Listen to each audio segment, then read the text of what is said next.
Hello, welcome to this class where we are looking into the three sons of Noah, which is the second generation from Noah.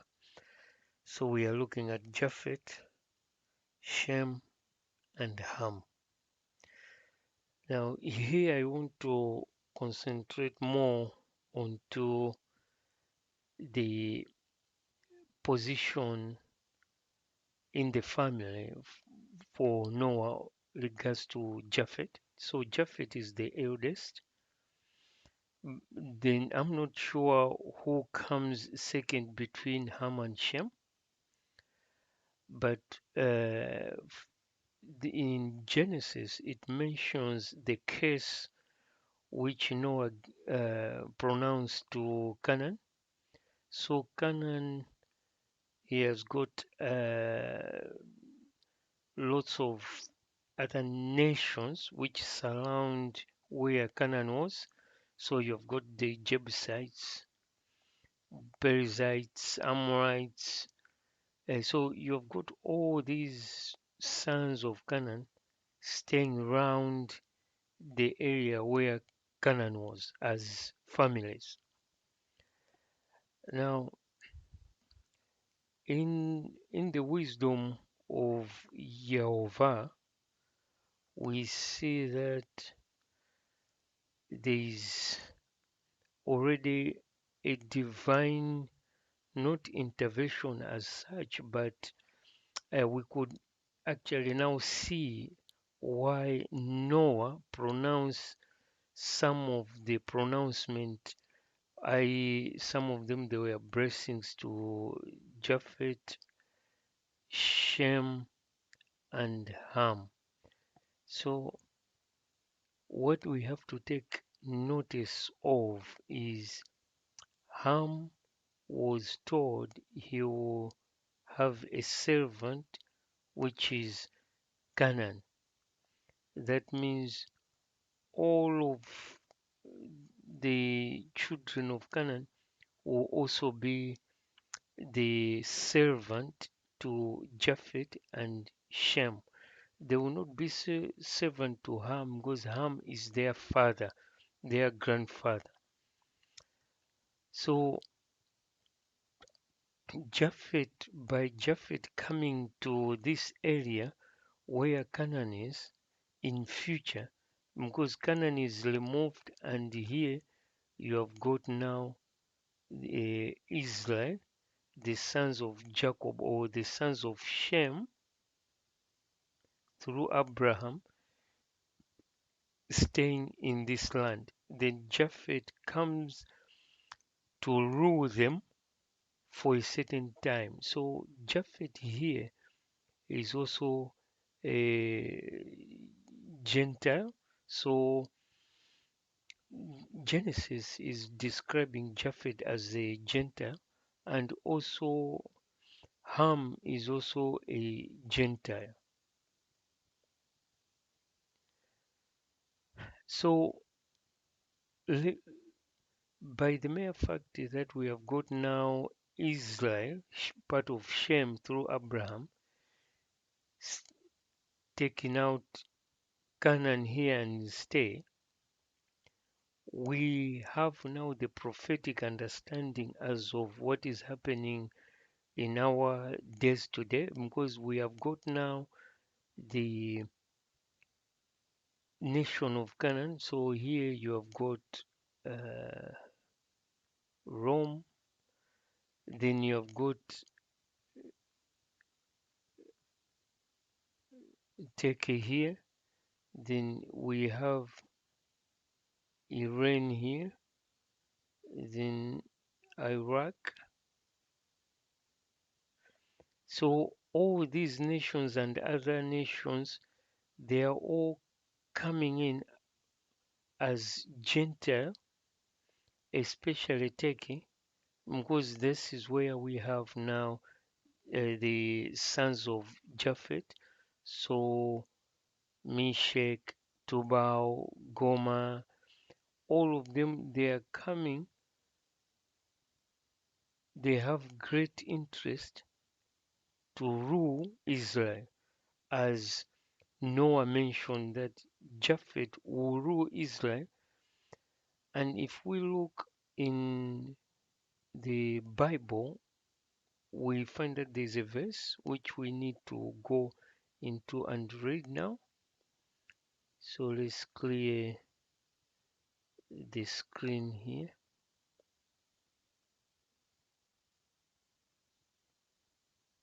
Then let's position this in there. So as you can see from here, we find that because Japheth will rule Shem for some time. In Genesis 10:5, it says, by these were the island of Gentiles. So the island of Gentiles here is talking about, let's describe that. So if we had to write a big box here, we have got a C, a C there, C that side, a C here, and a C here. So all this land here in the Bible is called the island of islands. So everyone else, if you see there's the Black Sea there, then you have got Caspian Sea, then also Persian Gulf, and also back here, let's put it that in a different color. So all this land here, they are also, this will be called also an island.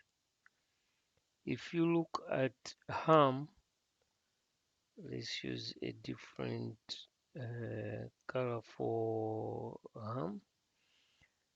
You have got the Mediterranean Sea here, then the desert at the back, then all the way the Red Sea there. So here you see that this land also is also an island. So you have got three islands. So this could be island A, then this B, and this C. So all of these are islands. So that's what it means. The island of the Gentiles is talking the A and the uh, B. So you're talking of the south, which is Egypt, and the north, which is Turkey, where Japheth is. So these are the islands of the Gentiles. Even Shem is also in an island, but it's not an island of a Gentile. We'll discuss that in future. So they are divided in their lands. So they are in their lands, everyone after their language and their families in their nation. So in Isaiah chapter 11 to 10, it says, and in that day there shall be a root of Jesse. Who is Jesse? Jesse is the father of David, King David. So it says in future, in that day, they shall. So this is what makes us to know that what the verse is talking about is the future. Is this shall? Because it indicates in the future, be a root of Jesse, which shall stand for a sign of the people to it. Always when it says my people, depending on the verse there, these are is talking about the Jews here, because in this verse is separating the people and the Gentiles here. So it says, of the people to it shall the Gentiles seek, and his rest shall be glorious. His rest. So Isaiah is talking about Jesus when he comes, that he will be the one coming out of the root of Jesse, meaning the line of kings from David, because Jesus is also part of the descendant of Jesse as David by flesh. So he um, will sort of extend a hand of olive, as we say, to the two uh, islands of the Gentiles which are divided, so that the three children of Noah will be one.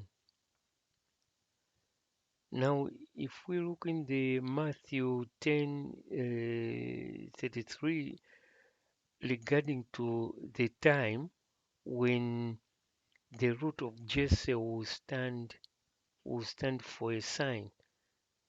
In Matthew chapter 10 verse 3 says, "We are going up to Jerusalem." So this is Jesus Christ speaking. "We are going up to Jerusalem," he said, "and the Son of Man will be delivered to the chief priests." So this is the Shem part of the priesthood, and the teachers of the law, whether it's the Sadducees, they will condemn to death and will hand him over to the Gentiles. So the three sons of Noah, they will partake of the sin of crucifying Jesus. So we have got there the two sons, Japheth and Ham, and here also the chief priest, that's Shem, because Shem is the one which brings the priesthood. So the people of Shem, people of Japheth, and people of Ham will together uh, condemn Christ to death and will hand him over to the Gentiles. So the chief priest will hand Jesus to the Gentiles. So there is a relationship, there is a togetherness. So when was this togetherness? This is the time before Jesus was crucified. So we are talking of who here? So here also is mainly talking about the Romans, but it's not only the Romans. Some people uh, from Egypt, they also were in the army of the Romans. Then we have some from Syria. All of them, they were in that army of the Romans. So the Romans were not only from Italy, but all the conquered lands of their army, they form part of the Gentiles. So they were the ones who also crucify uh, Jesus Christ. Now, if we extend to look at Matthew chapter 20, verse 19, "and will hand him over to the Gentiles to be mocked and flogged and crucified." So this is what happened. On the third day, he will raised to life. In Matthew 20, verse 25, Jesus called them together and said, this is his disciples, "You know that rulers of the Gentiles lord it over them, and their high officials exercise authority over them." So this is very profound, which we will look into, because here the Romans whom were present at the time, they were just carrying orders from Rome and their authority. So we need to look at the authority of the Romans in that time. So with that, I thank you for viewing.